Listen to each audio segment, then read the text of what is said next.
السلام علیکم ورحمۃ اللہ وبرکاتہ۔ Welcome to Islamic minutes. آج کا ہمارا ٹاپک اس بات پر ہے کہ اگر کوئی طالب علم امتحان میں نقل لگا کر پاس ہو جائے اور بعد میں اسی سے نوکری حاصل کر لے اور پھر لاکھوں کی تنخواہ کمائے تو کیا اس کی یہ کمائی حلال ہوگی یا حرام؟ اکثر لوگ کہتے ہیں نقل تو صرف امتحان کی ہے، نوکری تو محنت سے کی جاتی ہے، لیکن اسلام صرف نتیجہ نہیں دیکھتا بلکہ اسلام سورس یعنی ذریعہ بھی دیکھتا ہے۔ اللہ تعالیٰ نے قرآن مجید میں ارشاد فرمایا، اے ایمان والو، آپس میں ایک دوسرے کا مال ناحق طریقے سے نہ کھاؤ۔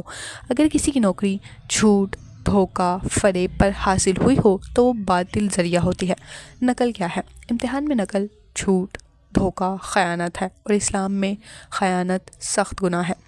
آپ صلی اللہ علیہ وسلم نے فرمایا، جس نے دھوکہ دیا وہ ہم میں سے نہیں۔ نبی صلی اللہ علیہ وسلم نے صرف اسے ناپسند نہیں کہا ہے بلکہ کہا ہے کہ وہ ہم میں سے نہیں، یعنی نقل صرف دھوکہ نہیں ہے، اسلام کے ختم ہونے کی وجہ بھی بن سکتی ہے۔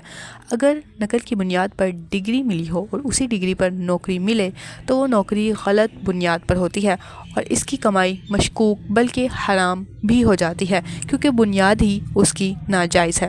امتحان میں نقل حرام ہے، نقل کی بنیاد پر نوکری بھی خیانت ہے۔